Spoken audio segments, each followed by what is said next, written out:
Every year, it's the same deal. We get horror movies full of fantastic performances, choreography, and direction. But do mainstream awards recognize them? Wow! I am, of course, talking about horror. The films that make us scream, make us squirm, make us hold onto our loved ones' arms for dear life and give form to all the little monsters that live inside our heads. It's time to give voice to these unsung masterpieces and the talented people who bring them to life. And I should know a thing or two about giving a voice to horror.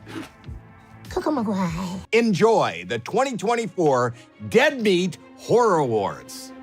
It's time to honor the best in horror from 2023. Hi, everyone. Welcome to another year of the Dead Meat Horror Awards. This year, we're filming the show at Vidiots, a historic nonprofit video store and film theater in Eagle Rock, Los Angeles. The nominees for Best Practical Effects are Five Nights at Freddy's. Bringing Five Nights at Freddy's iconic robot band to life was always going to be a priority for this film, which is why director Emma Tammy and series creator Scott Cawthon guided their creation to make them feel ripped straight out of the games. Jim Henson's Creature Shop, under supervision of lead designer Robert Bennett, worked from original video game files to produce both fully animatronic characters and wearable suits, with animatronic heads that could be disassembled as needed for close-ups. The Last Voyage of the Demeter.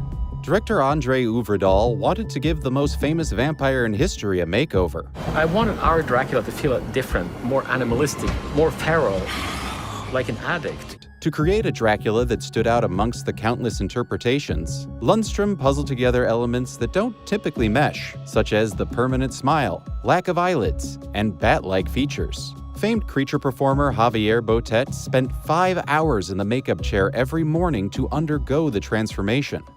Megan.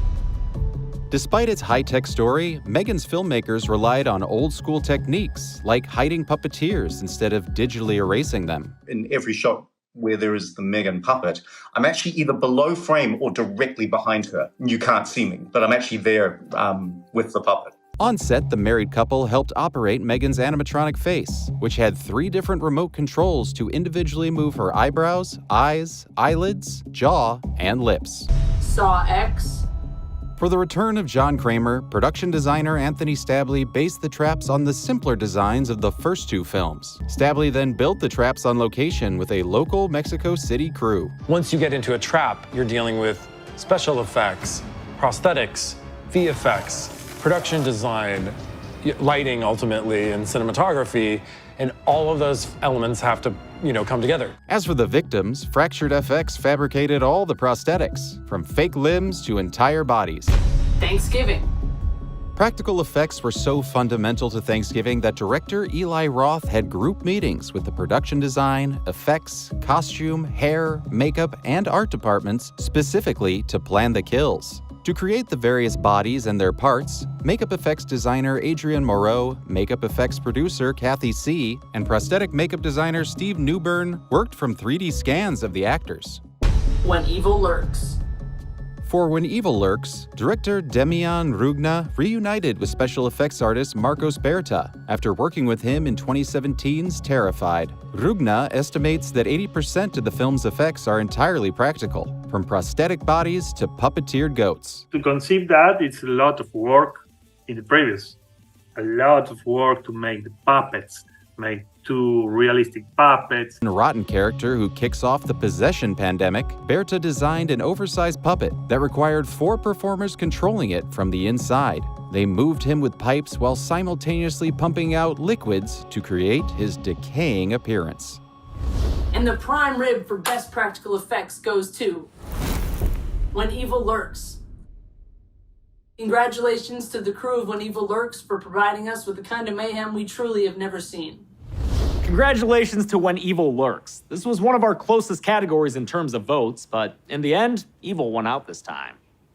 The nominees for Best Kill are Max in Five Nights at Freddy's, It only takes one day at Freddy's for babysitter Maxine to meet her end when she gets chomped in half by the titular bear in what fans might call the bite of 23. During auditions, actress Kat Connor Sterling was given a far less gruesome death for her character. That Trish in Kids vs. Aliens. Kids vs. Aliens has a plot that's spelled out in its title, and coming from director Jason Eisner, who created Treevenge and Hobo with a Shotgun, you know that some kids and/or aliens will be meeting some messy ends. The aliens in this film have run out of gas and need human flesh to fuel their ride home. Enter the Slime Throne. Co-writer John Davies based the design on director Jason Eisner's love of 80s action figure playsets. Jason came over when we were designing it. He brought his own slime pit over, which we really pulled a lot of reference from. The team had only 2 days to film on the Slime Throne set, so when it came to Trish's death, time was of the essence for both actress Emma Vickers and her stunt double Lily Michaud. It took 6 hours to apply a skull prosthetic to Michaud, which was designed by sculptor Anthony Viu and painted by key makeup artist Kyla Nicole. The face piece left her unable to see for the duration of the shoot. We okay? I'm good. Another girl? Valentina in Saw X. John Kramer's return to playing games kicks into high gear with his trap for fake nurse Valentina. She must sever her leg and deposit enough bone marrow in 3 minutes to avoid being decapitated. She obviously fails. It's a trap so violent, director Kevin Greiter assumed they couldn't show all the footage they shot. As it turns out, we're able to use all the shots that we did. I don't know what the MPA was thinking, but I'll take it. The kill took 3 days to shoot, switching between different stages of effects. It began with actress Paulette Hernandez working a real Gigli saw against a pad underneath her thigh. Continued with Hernandez's real leg hiding in a hole, while she cut into a prosthetic leg, which was built by Fractured Effects to drip blood and marrow, and ended with a full prosthetic body that fell apart on cue, with monofilament guiding the individual pieces to their marks. It's a kill made memorable by the extensive prosthetics and Hernandez's energetic performance. Ephraim Waite inside Asa Waite's body in Suitable Flesh. A body-hopping antagonist can be difficult to kill, but heroine Elizabeth Derby slows him down at least by pulverizing one of his host bodies. She does so using her car in a concept director Joe Lynch had been sitting on since 2007, which he dubs the Smashining. The Smashining part was something that I had in my back pocket for 15 years. I've wanted to do that since I owned a Prius. Due to budget constraints, actress Heather Graham did the driving herself, while Lynch shouted directions on when to back up, stop, and go forward. They pushed the car so hard that on the 4th take, it broke the camera. The dashboard footage was filmed separately with a GoPro and features the makeup work of Anomaly Effects, under the supervision of Greg McDougall. Kathleen in Thanksgiving. There's a lot for gorehounds to be thankful for in Eli Roth's Thanksgiving, but the most thematic kill of the movie comes when stepmother Kathleen is basted and roasted alive in her own oven, then later served as the main course at a vengeful dinner. To accomplish the kill, actress Karen Cleesh was temporarily sealed inside the oven prop, inspiring a performance that scared some of the crew off set. All the doors were closed all around me, so thank God I wasn't claustrophobic. Right? Because it was real. So in that sense, I was able to really play off of the terror of being enclosed. I'm not claustrophobic, but sometimes it was closed. Although prosthetics were applied for the kill, her roasted remains were digitally sculpted based on scans of the actress. Vicky in When Evil Lurks. When Evil Lurks has many gruesome moments, but the most shocking is when director Damian Rugna breaks a horror taboo with a possessed dog attacking and killing an unsuspecting young girl. Child actress Lucretia Neron Telezak was kept safe by combining practical effects from Marco Sperta and digital stitching by visual effects artist Andres Borghi. It's photorealistic, so it has to look like I did nothing there. But everything is actually digitally enhanced. Rugna insisted on using a dog de Bordeaux in the film to avoid more stereotypically violent dog breeds. But even with training by Fabian Gabelli, he discovered on set that the dog actor was almost too lazy to work with. And the prime rib for best kill goes to Vicky in When Evil Lurks. Congratulations to the crew of When Evil Lurks for such a shocking kill. It still makes you scream even when you see it coming. Congratulations to When Evil Lurks for winning Best Kill. The nominees for Best Original are Huesera, The Bone Woman. Huesera the Bone Woman is a Mexican and Peruvian co-production about a young woman who faces body horror and an evil spirit during her pregnancy. Influencer. Influencer is an American film about a burned-out vlogger on vacation in Thailand whose life and career is forever changed after befriending a fellow traveler. You can come crash with me. I'll show you around. No, I couldn't put you out. It's gonna be fine. Megan. Megan is an American film about a robotic doll equipped with the latest artificial intelligence. She can sing, dance, and do absolutely anything to protect her best friend and 8-year-old owner. Megan, what are you doing? Couldn't sleep. Skinamarink.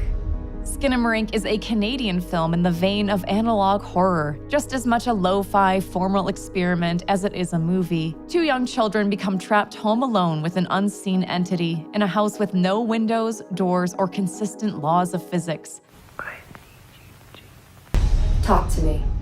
Talk to Me is an Australian film that turns supernatural possession into a party game. But one grieving teen takes things too far when she sees it as a way to reconnect with her dead mother. As soon as she lets it in, it cannot go for more than 90 seconds. Am I clear? What happens after 90 seconds? They'll want to stay. When Evil Lurks. When Evil Lurks is an Argentinian and American co-production that follows 2 brothers as they try to quarantine a demonic entity. In the process, they unwittingly cause a pandemic of possession. Pensé que rezando íbamos a poderle curar. Le hemos prendido su velita al santo. La iglesia murieron, doña. The film was written and directed by Damian Rugna as his follow-up to 2017's Terrified. It was produced by Fernando Diaz and Roxana Ramos. Leo, no usé arma. Ayúdame a controlar a mi hija, hijo de puta. No usé pólvora, Leo. Es la hermana de tus hijos, basura. Ayúdame a controlarla. No vas a buscar un perro. Vas a buscar un demonio. And the prime rib for Best Original Film goes to... Yeah? Yeah, that was gross. I liked it though. When Evil Lurks. Congratulations to the cast and crew of When Evil Lurks for holding nothing back, winning it all. And thank you so much for reminding us how terrifying our furry friends can be.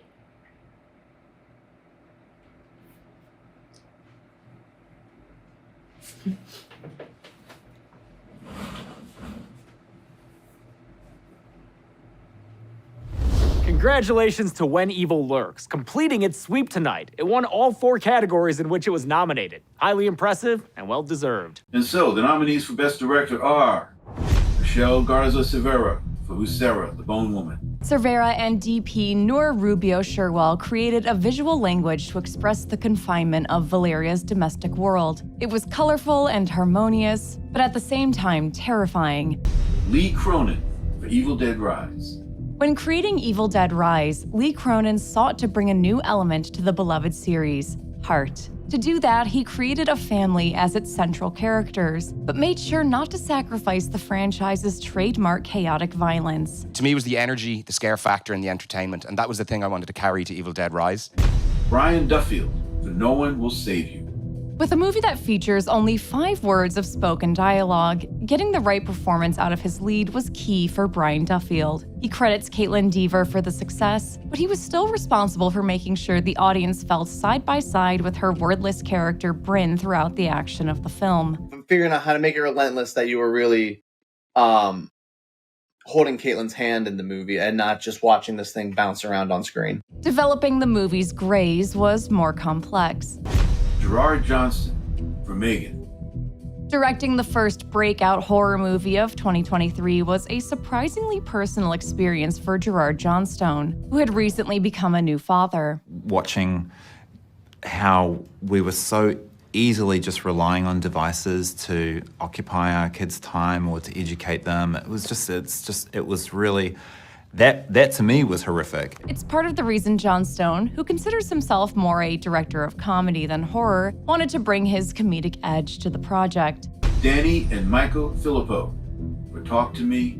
With Talk to Me, brothers Danny and Michael Filippo built on a decade of experience from their popular YouTube channel Raka Raka to tell a distinctly modern ghost story. We were trying to make a film that's like current, and what would happen if there's like a horror scenario in today's setting with phones and social media. And Demian Rugna for When Evil Lurks. To create a movie about pure, unchecked evil, Demian Rugna wanted to break as many horror rules as possible. But with a script calling for extreme violence, animal choreography, and child actors, it was sometimes difficult to film what was on the page while adhering to Argentina's child labor laws. They didn't allow us to work with the kids, with blood, with guns, with violent elements, with a dog. It took constant ingenuity to keep the script alive, including camera tricks, doubles, and even the use of blue paint instead of blood, which was changed to a bloody crimson in post. In the end, everyone won. The child actors had fun with their dead prosthetic doubles, and Rugna turned out one of the year's most relentlessly horrifying films. So, the prime rib for the best director goes to Demian Rugna for When Evil Lurks. Congratulations, Demian, and thank you for truly making us feel like no one and nothing is safe. Thank you so much for that. Congratulations to Demian Rugna for putting together When Evil Lurks.